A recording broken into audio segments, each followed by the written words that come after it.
Hello guys, আমি গুৱাহাটীৰ পৰা কলকাতা সিংগাপুৰ গৈ আছো আৰু এই ভিডিঅ'টোত মই আপোনালোকক ওয়াৰ্ল্ডৰ মোষ্ট বিউটিফুল এয়াৰপৰ্টটো দেখুৱাব চেষ্টা কৰিম যিমানখিনি পাৰো। আমি ৰাতি গুৱাহাটীৰ পৰা কলকাতা পালো। কলকাতা লাউঞ্জত আমি ডিনাৰ কৰিলো।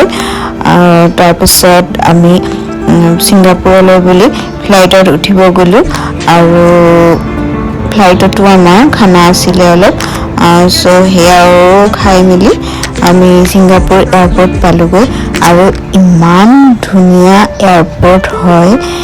আপোনালোকক মই যিমান পাৰো ভিডিঅ'ত দেখাব চেষ্টা কৰিছো।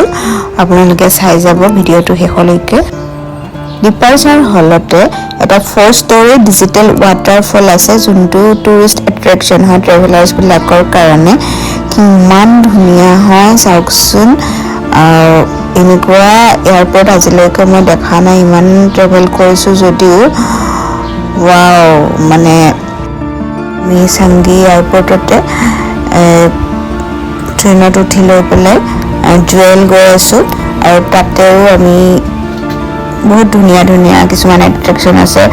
ফ্ৰী এট্ৰেকচন হয় য'ত নেকি পইচা দিব নালাগে যাবৰ কাৰণে ভিজিট কৰিবৰ কাৰণে। আপোনালোকক দেখুৱাই যাম আৰু এইখিনি ইয়াৰে ট্ৰেইনৰ পৰা দৃশ্য এয়াৰপৰ্টৰ ভিতৰত কি মনোমোহা চাওক।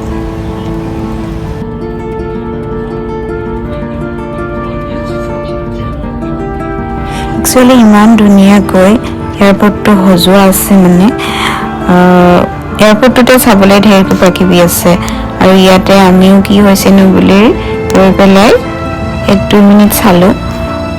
তাৰ পাছত আমি একচুৱেলি লাউঞ্জৰ ফাললৈ গৈ আছো আৰু তাতে আমি খোৱা বোৱা কৰি অলপ ফ্ৰেছ হ'ম। তাৰপিছত আমি জুৱেল যাম। এই যে ৱাটাৰফলটো দেখিছে আমি ওচৰৰ পৰা চাব পাৰিম আৰু ফ্ৰেছ হৈ লাঞ্চ কৰি ল'লো আৰু তাৰপিছত আমি জুৱেলৰ কাৰণে ওলাইছো। এয়াৰপৰ্টটো সঁচাকৈ কি ধুনীয়া চাওকচোন ইমান ধুনীয়াকৈ সজাইছে আৰু আমি এস্কেলেটৰত উঠি আহি জুৱেললৈ আহি আছো। আমি যে ইমান লৰালৰিকৈ গৈ আছো জুৱেল চাবৰ কাৰণে বিকজ এইটো ৱৰ্ল্ড ভিজিটিং হয়। 40 মিটাৰ ইনডোৰ ৱাটাৰফল আৰু ইনডোৰ ফৰেষ্টেৰে ভৰি আছে।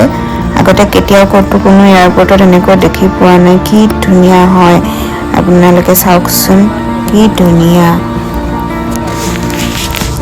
আৰু তাৰ পৰা পটাপট চাই আমি অলপ ভিডিঅ' ফটোজ কৰি লৈ হোটেলৰ কাৰণে এয়াৰপৰ্টৰ পৰা ওলাই আহিলো।